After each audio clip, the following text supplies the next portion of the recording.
Actually में किसी भी स्क्रिप्चर में ये नहीं कहा गया है कि जाकर बेगुनाह लोगों को मारना शुरू कर दो। बस ये अलग बात है कि हर धर्म में जो कट्टर लोग हैं, आतंकवादी हैं, वो जानबूझकर इन रिलीजियस स्क्रिप्चर्स को मिस इंटरप्रेट करते हैं, इनको तोड़ मरोड़ के इस तरीके से पेश करते हैं कि लोग वायलेंस करने को प्रभावित हो जाए, लोगों के अंदर नफरत फैले। हमारे देश में हमें ऐसे महान इस्लामिक स्कॉलर्स देखने को मिलते हैं जैसे कि वहीदुद्दीन खान, जिन्हें पद्म विभूषण का अवार्ड दिया गया इंडियन सरकार के द्वारा साल 2021 में। ये कहते हैं कि Islam is the religion of peace and tolerance. इसी मैसेज को लोगों तक पहुंचाते हैं। और दूसरी तरफ लोग हैं जैसे कि आतंकवादी ओसामा बिन लादेन, जो लोगों का ब्रेन वॉश करते हैं ये कहकर कि इस्लाम में मारना सिखाया जाता है।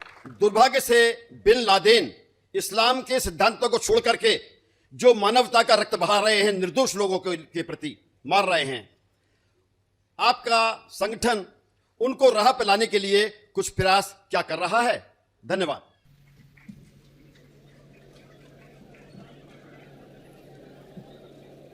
सारी तारीफ अल्लाह सुब्हान ताला की। जो भी भाई साहब ने कहा, हमारे भाई राम साहब ने जो कहा, सारी तारीफ अल्लाह सुब्हान ताला की। आखिर में उसने एक सवाल किया कि अफसोस है कि बिन लादेन जैसे लोग, कितने लोग का खून बहा रहे, आप कुछ कर रहे हैं उन्हें सही रास्ते पे लेके आने के लिए। पॉइंट नंबर 1, कुरान में अल्लाह सुब्हान ताला फरमाते हैं सूरह हुजुरात में, सूरह नंबर 49 आयत नंबर 6, जब भी कोई चीज, कोई भी शख्स कोई भी चीज कहता है आपको, उसकी पैरी तहकीक करो और फिर दूसरे तक पहुंचाओ। जहां तक के बिन लादेन का सवाल है, मैं ना उन्हें मिला हूं, ना मैं उन्हें जानता हूं, ना वो मेरा दोस्त है, ना मेरा दुश्मन है। लेकिन अगर मैं बिन लादेन के बारे में कहूंगा बीबीसी और CNN को सुन के, तो बिल्कुल गलत होगा, इस्लाम के खिलाफ होगा।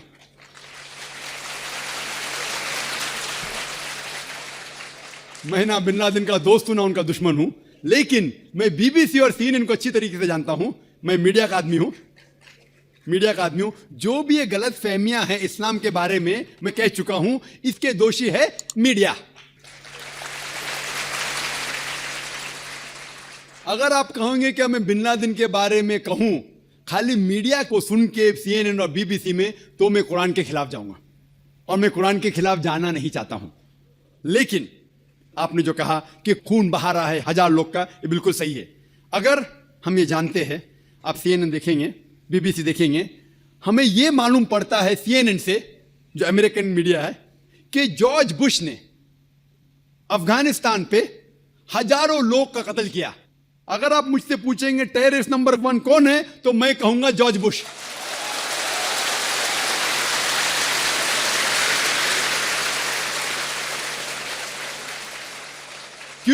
क्यों मैं कहता हूं इस्लाम मुझे इजाजत देती है? क्यों? उसका CNN स्टेशन है, और जो सबसे ताकतवर मुल्क दुनिया में अमेरिका, सबसे कमजोर मुल्क अफगानिस्तान के ऊपर हमला करता है, हजारों लोग का कत्ल करता है। ये किधर का अमन है? क्या वॉर ऑन टेररिज्म? किधर वॉर ऑन टेररिज्म? ये लोग को बेवकूफ बनाया जा रहा है। मान लो, सपोज मिसाल के तौर पे मान भी लो, क्या बिन लादेन ने कुछ गलत काम किया? बिन लादेन ने 11 सितंबर को वर्ल्ड ट्रेड सेंटर में प्लेन डाला, मान लो मिसाल के तौर पे, मान लो सही भी है। अगर ये सही भी है कि बिन लादेन जाके अफगानिस्तान में छुपता है, कौन इजाजत देता है जॉर्ज बुश को हजारों अफगान की जान लेने के लिए? कौन इजाजत देता है?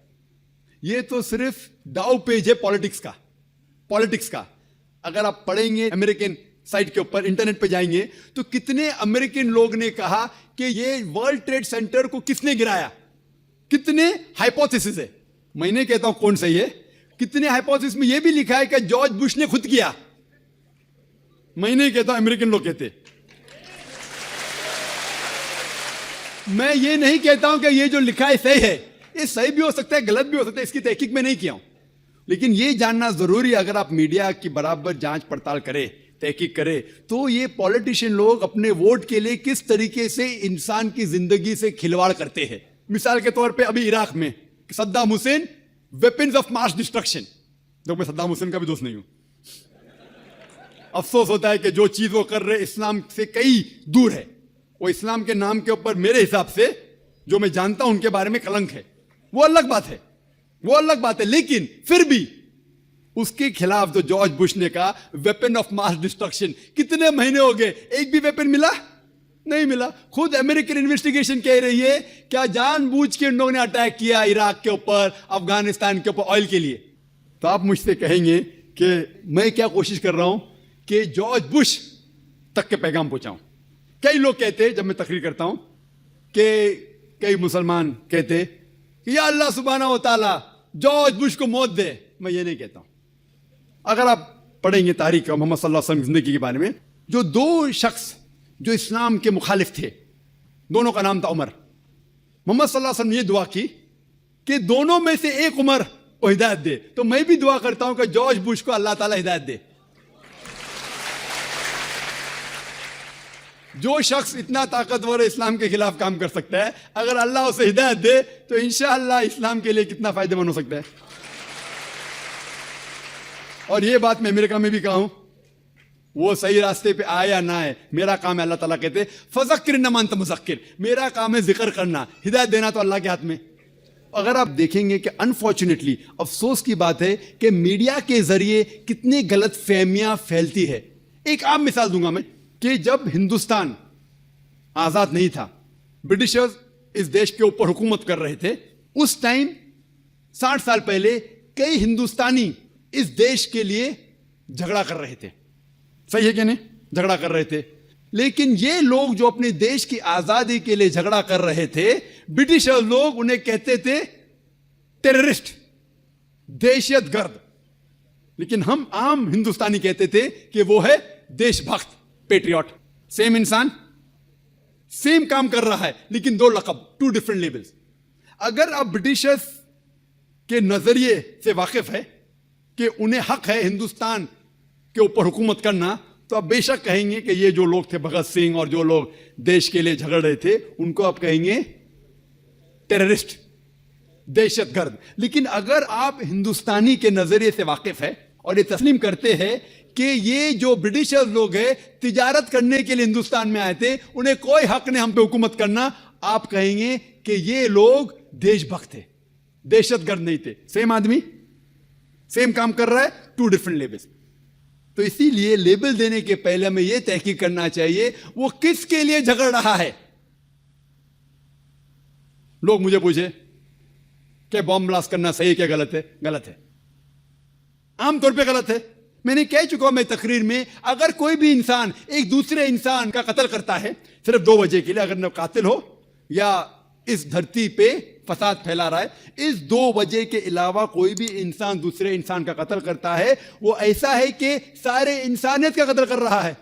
लेकिन हमें यह देखना चाहिए कि हमारी तारीख ये कहती है कि हिंदुस्तान में भी कई लोग थे जो आजादी के लिए झगड़ रहे थे, लेकिन इनको ब्रिटिशर्स ने कहा दहशतगर्द। उसी तरीके से आज मैं ये नहीं कह रहा हूं कि बिन लादेन अच्छा है क्या खराब है, मैं ये नहीं कह रहा हूं कि वो अच्छा इंसान गलत है, अल्लाह वाला मैं नहीं जानता हूं, तो मैं ना उन्हें सपोर्ट कर रहा हूं ना बिन लादेन के खिलाफ जा रहा हूं, लेकिन उसे गलत कहने के पहले मुझे प्रूफ चाहिए। जब अफगानिस्तान ने कहा जॉर्ज बुश से क्या मुझे प्रूफ दो, क्या उसने वर्ल्ड ट्रेड सेंटर को तबाह किया है, वो प्रूफ दे रहे किसको? टोनी ब्लेयर को। प्रूफ दे रहे किसको? मुशर्रफ को। अरे भाई प्रूफ दो अफगानिस्तान को ना। क्या प्रूफ मिला? एक पासपोर्ट, जो इतने धमाके में पासपोर्ट जलाने। तो एक जोक है कि अगले बार यूएसए आर्मी में जो यूनिफॉर्म बनाएंगे पुलिस वाले, वो ये पासपोर्ट का बनाना चाहिए, तो क्या तबाह नहीं होगा? आप ऐसे चुटकुले बहुत पढ़ेंगे, इंटरनेट के ऊपर जाएंगे। तो मैं ये कहना चाहता हूं कि किसी को दोषी ठहराने के पहले हमारा ये फर्ज है कि जाने कि किस लिए वो जिद्दोजहद कर रहा है। होप ये आपके सवाल का जवाब है।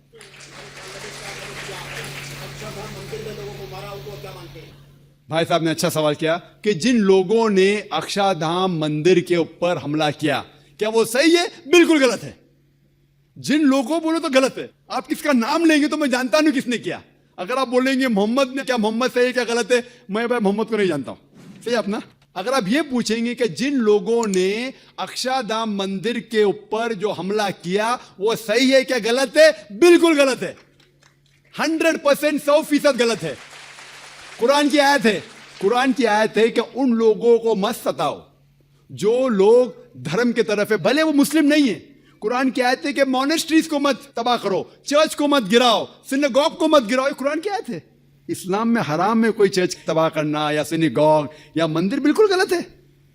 ये तो कुरान की आयत है। तो इस बात के ऊपर मैं 100% कहूंगा कि बिल्कुल गलत है। लेकिन अगर आप शख्स का नाम लेंगे तो मैं ही नहीं जानता हूं शख्स ने किया कि नहीं। आप कह रहे पार्लियामेंट पे हमला हुआ, अभी पार्लियामेंट पे हमला कैसे हुआ वो मीडिया में हम जानते कि 4-5 लोग घुस जाते, इतना अंदर घुसते, हुआ कि नहीं हुआ, क्या मेकअप था, किसने किया, अल्लाह वालम, मैं ये जानता नहीं हूँ। तो पार्लियामेंट पे जो हमला हुआ मैं जानता नहीं हूँ किसने किया, क्यों किया, किसको पकड़ लिए, दोषी ठहरा दिए। लाइक बॉम्बे के अंदर किसी को पकड़ लेते, बोलते टेररिस्ट है। एक अफरोज को पकड़े थे बॉम्बे में, जो पायलट था, पहला शख्स जिसको पोटा में डाले इंडिया में अफरोज था। बाद में केस लड़े और उसको पोटा निकालने पड़ा। आप समझे ना। लेकिन कोई भी मुसलमान अगर मंदिर के ऊपर हमला करके बेगुनाह लोग का कत्ल करता है, बिल्कुल गलत है, हराम है।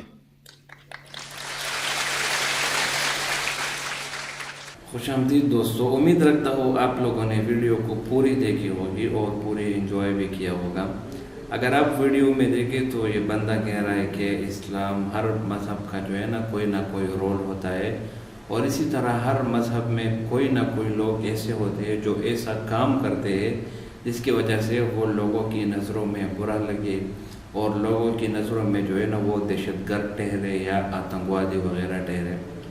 तो ये बंदा असल में इशारा कर रहा होता है कि डॉक्टर जाकिर नाइक जो उसामा बिन लादेन जो है ना वो एक दहशतगर्द है। और वजह क्या बता रहा है? वजह ये बता रहा है कि उसने अमेरिका में जो वर्ल्ड ट्रेड सेंटर है उसको तबाह किया, उसमें जहाज़ वगैरह घुसाए। तो डॉक्टर साहब उसका जवाब ये देते हैं कि हमारे कुरान में जो है ना साफ साफ ये बात जिक्र है कि अगर आपको कोई भी चीज़ का इल्म पहुँचे तो पहले उसकी तहकीक करो, उसके बाद आप उसकी बात में अमल करो। हदीस मुबारका में यहाँ तक है कि अगर आपने एक दूध का प्याला रखा हुआ है एक कमरे में और एक बिल्ली आ गई और उसने वो दूध पी लिए, मिसाल के तौर पर आपने कमरे में दूध रखा है, बिल्ली, आपने देखा कि बिल्ली कमरे से बाहर निकली और उसका मुंह भी गंदा है, लेकिन आपने खुद नहीं देखा कि उसने ये पिया है, तो आप ये नहीं कह सकते कि दूध जो है ना इसी बिल्ली ने पिया। हो सकता है ये किसी और ने पिया हो, या हो सकता है बिल्ली भाग रही हो और उसने जो है ना उसको गिरा दिया हो। बहुत से सवाल जो है ना वो उठ सकते हैं। तो अगर आप मीडिया देखें, ख़ास तौर पर BBC और CNN, ये दो बहुत अहम नेटवर्क है यहूद की, इसराइल के और अमेरिका वालों की, जो हमेशा से जो है ना इस्लाम को टारगेट कर रहे हैं। हमेशा ऐसे मौक़े जिसमें दहशतगर्दी हो, जिसमें किसी के ऊपर जुल्म हो रहा हो, तो उसको ये चैनल जो है ना ये इसको ख़ास तौर पर इस्लाम को टारगेट करके कहते हैं कि Islam is the religion of terrorism. और ये बात 100% गलत है, क्योंकि ये मीडिया आपको वही चीज़ दिखाएगी जो इस्लाम के ख़िलाफ़ हो। ये मीडिया कभी भी आपको ये नहीं दिखाएगी कि इस्लाम हमेशा अमन का दीन रहा है। अगर इस्लाम टेररिज्म का दीन होता और अगर इस्लाम में दहशतगर्दी होती तो हमारे प्यारे नबी हज़रत मोहम्मद सल्लल्लाहु अलैहि वसल्लम फ़तह मक्के के मौके पर अपने खुलेआम दुश्मनों को कभी भी माफ़ नहीं करते। ये बात आप जहन में रखें कि जिन लोगों ने हमारे पैगम्बर सल्लल्लाहु अलैहि वसल्लम को मक्के से निकाला, हमारे पैगम्बर सल्लल्लाहु अलैहि वसल्लम के चचा को शहीद किया, उसके बाद उसका दिल, उसका जिगर, उसके आज़ा, उसके नाक कान वगैरह काट दिए, इतना जुल्म। और यही नहीं बल्कि उन सबको एक हार बनाकर अपने गले में पहना। किस वजह से, किस लिए? इस्लाम के बग़ज़ और इस्लाम की दुश्मनी में। यही लोग भी जब फ़तह मक्के के मौके पर आते हैं तो हमारे पैगम्बर सल्लल्लाहु अलैहि वसल्लम उसको भी माफ़ फरमा देते। तो अगर इस्लाम में दहशतगर्दी होती और या अगर इस्लाम में जुल्म होता तो फ़तह मक्के के मौके पर इसी तरह जानी दुश्मन और इसी तरह वो दुश्मन जिन्होंने हमारे पैगम्बर सल्लल्लाहु अलैहि वसल्लम को बहुत तकलीफ़ें पहुँचाई, सहाबा कराम को ज़िंदा जो है ना जला दिया गया, गरम गरम रेत पर लिटा दिया गया, उन सबको माफ़ी मिल गई। तो अगर ऐसा दीन जो अपने दुश्मनों को माफ़ कर देता है, उसको खुलेआम माफ़ी दे देता है, तो आप कैसे उसको दहशतगर्द कह सकते हैं? इसके बरक्स अगर आप अमेरिका को देख रहे तो किस तरह वो हमें बेवकूफ़ बना रहे। अफ़गानिस्तान पे हमला हो रहा है, वहाँ पर लोगों को कत्लेआम हो रहा है, जानवरों, पेड़ बकरियों की तरह इंसानों को मारा जा रहा है और उसको नाम दिया गया है कि वार अगेंस्ट टेररिज्म। जब खुद ही ये लोग काम कर रहे हैं उसको टेररिज्म का नाम दे रहे। अगर आप सीरिया की मिसाल ले लें, शाम ले लें, इसी तरह फ़लस्तीन का आप ले लें, वहाँ इसराइल जो है ना जुल्म और बर्बरियत कर रहे, बच्चों को मार रहे, लड़कों को मार रहे। तो ख़ुद जो काम करे वो जंग और अगर मुसलमान कोई चूंटी को भी मारे तो उसको दहशतगर्दी का नाम दे देते हैं। ऐसी ज़ाहिराना मुनाफिक़त और ऐसी गलाज़त हमने कभी ज़िंदगी में भी नहीं देखी। अगर आप उसामा बिन लादेन के बारे में ये कह रहे हैं कि वो दहशतगर्द है, तो ये उनकी मीडिया के मुताबिक दहशतगर्द है। और ज़ाहिर है उनके पास कोई सबूत होगा या वो कोई चीज़ वगैरह उन्होंने देखी होगी। तो ऐसी कोई सबूत उनके हाथ में नहीं लगा जिसको वो कहे कि ये दहशतगर्द है वगैरह। तो कहने का मतलब ये है कि कभी भी इस्लाम को दहशतगर्दी का मज़हब से ना बनाया जाए, बल्कि Islam is the religion of peace, Islam is the religion of brotherhood. Islam भाईचारे का अमन है, भाईचारे का दीन है, और ऐसा दीन जो कि ज़िम्मियों और अक़लियतों की तहब्बुस का भी दर्ज देती है। हमारे पाकिस्तान में आप देखें, यहूदी का तो मैं नहीं कह सकता, ईसाई भी रहते हैं, गैर मुस्लिम भी रहते हैं और सिख वगैरह भी रहते हैं। सबको अपने हुकूक मिल रहे, किसी के ख़िलाफ़ जुल्म नहीं हो रहा। ये क्यों? ये हमारे प्यारे दीन इस्लाम की तालीमात हैं। तो बराए मेहरबानी ऐसी बातों से गुरेज करें और हमें चाहिए कि अपने इस्लाम के उसूलों के मुताबिक अमल करें। उम्मीद करता हूँ आपको वीडियो पसंद आई होगी। अगर वीडियो पसंद आए तो उसको शेयर करें और चैनल को भी सब्सक्राइब करें।